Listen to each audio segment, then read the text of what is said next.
ए संसार समस्ते किछि ना किछि पाप निश्चय करिथांती, किंतु सेमाने स्वीकार करती नहीं एहा पाप बोली। एही पापी मनुष्य मध्यरे पुरुष एवं स्त्री दुई जण सामिल होइथांती, किंतु एही दुई जण मनुष्य मध्यरु अधिक पाप किए करिथाए? एही विषय रे आपण मानकु विस्तार भाबरे जणाइबु कि ए संसार रे सबुठारु बड़ पापी किए। तेणु एही कथार उत्तर गोटे कहानी माध्यम रे जानिबा। तेणु आपण मानकु अनुरोध एही कथा को शेष पर्यंत निश्चय शुणंतु। एहाकु केबे हेले अधारे छाड़ंतु नाही।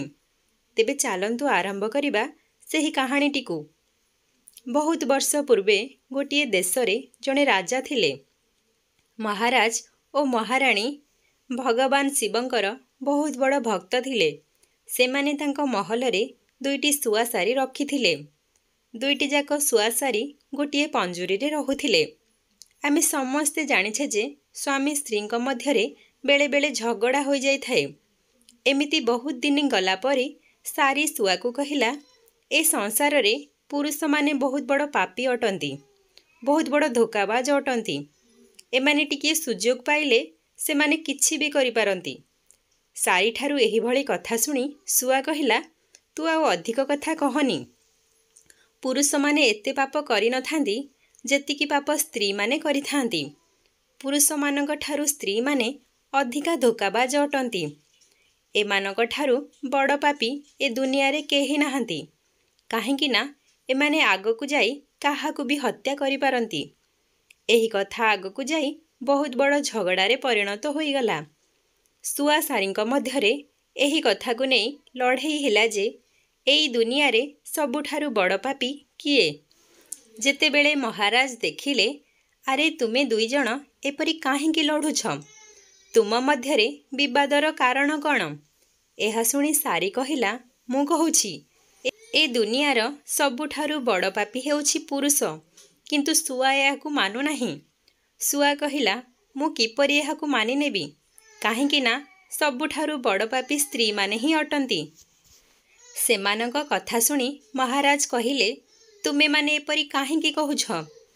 तापरे सारी गोटे उदाहरण देई कहिला, गोटे गाँ रे गोटे साहुकार रहुथिले। से बहुत धनवान थिले।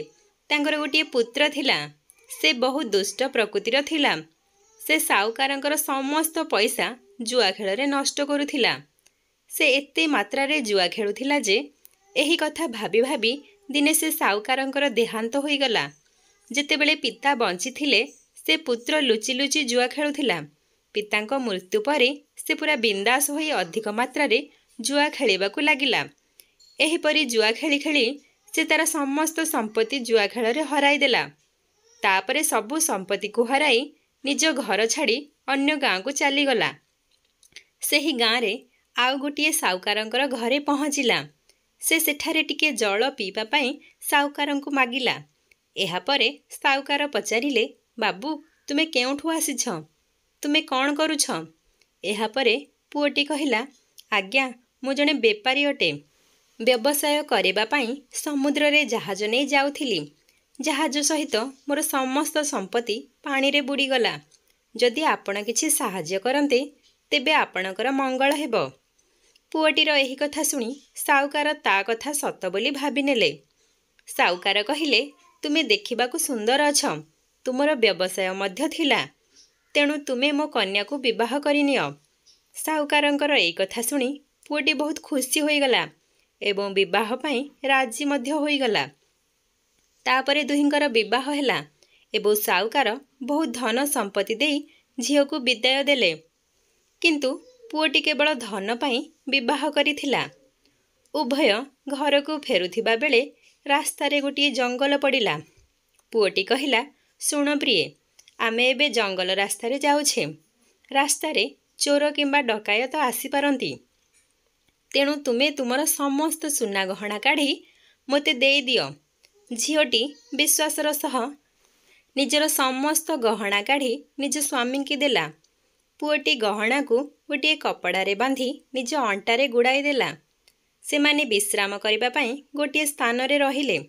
मनरे पाप विचार धरी पुओटी तांको सांगरे आसीथिबा दासी को हत्या करी ନିଜର ସ୍ତ୍ରୀକୁ ପାଖରେ ଥିବା କୂଅକୁ ଠେଲି ଦେଇ ସେଠାରୁ ଚାଲିଗଲା, ଯେପରି ସେ ସ୍ତ୍ରୀ କୂଅରେ ପଡ଼ି ମରିଯାଏ। କିନ୍ତୁ ସେ ସ୍ତ୍ରୀ ଜଣକ ବଞ୍ଚିଥିଲା ଓ କୂଅରୁ ବାହାରିବା ପାଇଁ ଚିତ୍କାର କରୁଥିଲା। ତାର ପାଟି ଶୁଣି ସେହି ରାସ୍ତାରେ ଯାଉଥିବା ଜଣେ ଲୋକ ତାକୁ ଉଦ୍ଧାର କରିବା ପାଇଁ ଚେଷ୍ଟା କଲା ଓ ସେ ସ୍ତ୍ରୀ ଲୋକକୁ କୂଅରୁ ବାହାର କଲା ଓ କୂଅରୁ ବାହାରିବା ପରେ ସେ ଝିଅଟି କୂଅରେ ପଡ଼ିଥିବାର କାରଣ ଓ ତା ସହିତ କ'ଣ ସବୁ ଘଟିଥିଲା ସେ ଲୋକଟିକୁ ବର୍ଣ୍ଣନା କଲା। ଏସବୁ ଶୁଣିବା ପରେ ଲୋକଟି ନେଇ ସେ ଝିଅଟିକୁ ତା ବାପ ଘରେ ଛାଡ଼ିଦେଲା। ଝିଅକୁ ଦେଖି ତା ବାପା ଏପରି କେମିତି ହେଲା ବୋଲି ପଚାରିଲେ। ଝିଅଟି ପତିବ୍ରତା ଥିଲା ଓ ସେ ତା ସ୍ୱାମୀକୁ ବହୁତ ଭଲ ପାଉଥିଲା। ତେଣୁ ସେ ପିତାଙ୍କୁ ମିଛ କଥା କହିଲା ଯେ ବାଟରେ ଯାଉଥିବା ବେଳେ ଆମେ କିଛି ଡକାୟତ କବଳରେ ପଡ଼ିଗଲୁ ଏବଂ ସେମାନେ ଆମର ସମସ୍ତ ଗହଣା ନେଇଗଲେ। ଆମ ଦାସୀଙ୍କୁ ମଧ୍ୟ ମାରିଦେଲେ ଏବଂ ସ୍ୱାମୀଙ୍କର ମଧ୍ୟ କୌଣସି ଖବର ନାହିଁ। ଝିଅଟାରୁ ଏହିସବୁ କଥା ଶୁଣି ସାହୁକାର କହିଲେ, ଠିକ୍ ଅଛି, ସବୁ ସେହି ଭଗବାନଙ୍କର ଇଚ୍ଛା। ଏହିପରି କିଛି ଦିନ ପରେ ସେହି ପୁଅଟି ପୁଣି ତାର ଶ୍ୱଶୁର ଘରକୁ ଗଲା। ସେ ମନେ ମନେ ଭାବିଲା ଯେ ମୁଁ କହିବି ତୁମେ ଅଜା ହେବାକୁ ଯାଉଛ। ଏହା ଶୁଣି ସେ ସାହୁକାର ମୋତେ ବହୁତ ଧନ ସମ୍ପତ୍ତି ଦେବେ। ଏହା ଭାବି ସେ ଯେମିତି ତା ଶ୍ୱଶୁର ଘରେ ପହଞ୍ଚିଛି, ସେଠାରେ ସେ ତା ସ୍ତ୍ରୀକୁ ଦେଖି ଚମକି ପଡ଼ିଲା। ସେ ତା ସ୍ତ୍ରୀକୁ କିଛି କହିବା ପୂର୍ବରୁ ତା ସ୍ତ୍ରୀ କହିଲା, ଦେଖ, ମୋ ପିତାଙ୍କୁ ସତ କଥା ନ କହି ଆଉ କିଛି କଥା କହିଛି। ଶୁଣ, ମୁଁ ତୁମକୁ ଯାହା କହିବି ତୁମେ ମୋ ପିତାଙ୍କୁ ସେୟା କହିବ। ସ୍ତ୍ରୀଠାରୁ ଏହିଭଳି କଥା ଶୁଣି ସେ ପୁଅଟି ମନରେ ପୁଣି ଥରେ ଲୋଭଜାତ ହେଲା। କଥାରେ ଅଛି ନା, ମଣିଷ ପ୍ରକୃତି ମଲେ ତୁଟେ। ଯାହାର ଯେଉଁ ଅଭ୍ୟାସ ସେ କିପରି ଛାଡ଼ିବ। ସେ ଦେଖିଲା ବର୍ତ୍ତମାନ ତା ସ୍ତ୍ରୀ ବହୁତ ଗହଣା ପିନ୍ଧିଛି। ଗହଣା ଦେଖି ତାକୁ ଲୋଭ ଲାଗିଲା। ସେ ପୁଅଟି ତା ସ୍ତ୍ରୀକୁ କହିଲା, ତୁମେ ବର୍ତ୍ତମାନ ଶୋଇପଡ଼, ମୁଁ ତୁମକୁ କାଲି ସକାଳେ ଆମ ଘରକୁ ନେଇଯିବି। ସ୍ତ୍ରୀଟି ସ୍ୱାମୀର କଥା ମାନି ଶୋଇପଡ଼ିଲା ଏବଂ ଶୋଇଥିବା ଅବସ୍ଥାରେ ତା ସ୍ୱାମୀ ତା ଉପରେ ଆକ୍ରମଣ କରି ତାକୁ ହତ୍ୟା କରି ତାର ସମସ୍ତ ଗହଣା ନେଇ ସେଠାରୁ ଚାଲିଗଲା। ରାଜାଙ୍କୁ ଏସବୁ କାହାଣୀ ଶୁଣାଇବା ପରେ ସାରି କହିଲା, ଦେଖିଲେ ମହାରାଜ, ମୁଁ କହୁଥିଲି ପୁରୁଷ ଏ ଦୁନିଆର ସବୁଠାରୁ ବଡ଼ ପାପୀ ଅଟେ। ଏତେ ବିଶ୍ୱାସ କରି ମଧ୍ୟ ସେ ତା ସ୍ତ୍ରୀକୁ ମାରି ସବୁ ସମ୍ପତ୍ତି ନେଇ ସେଠାରୁ ଚାଲିଗଲା। ସାରିଠାରୁ ଏକଥା ଶୁଣି ଶୁଆ ମଧ୍ୟ ରାଜାଙ୍କୁ ଏକ କାହାଣୀ କହିଲା, ଯେଉଁଥିରେ ସ୍ତ୍ରୀର ଚରିତ୍ରକୁ ନେଇ କାହାଣୀର ବର୍ଣ୍ଣନା କରିଥିଲା।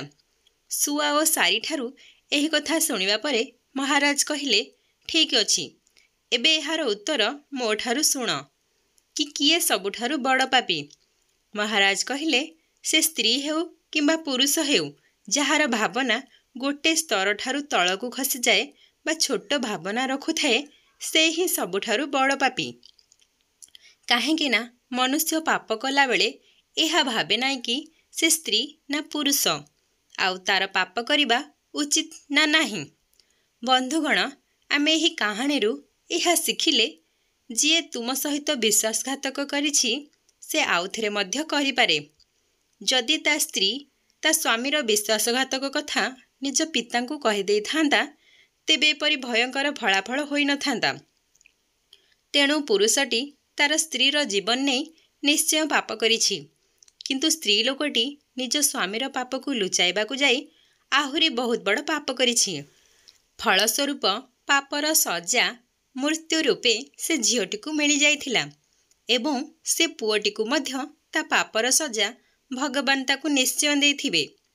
ବନ୍ଧୁଗଣ, ଏ କାହାଣୀ ଆପଣମାନଙ୍କୁ କିଭଳି ଲାଗିଲା କି ସ୍ୱାମୀ ଓ ସ୍ତ୍ରୀ ମଧ୍ୟରେ ସବୁଠାରୁ ବଡ଼ ପାପୀ କିଏ? ଯଦି ଆପଣ ଏହାର ଉତ୍ତର ଜାଣୁଛନ୍ତି, ତେବେ କମେଣ୍ଟରେ ନିଶ୍ଚୟ ଜଣାଇବେ ଏବଂ ଭିଡ଼ିଓଟି ଭଲ ଲାଗିଥିଲେ ଲାଇକ୍ କରିବେ, ସେୟାର କରିବେ, କମେଣ୍ଟରେ ଏହାର ଉତ୍ତର ଜଣାଇବେ ଓ ଚ୍ୟାନେଲକୁ ସବସ୍କ୍ରାଇବ୍ କରିବେ।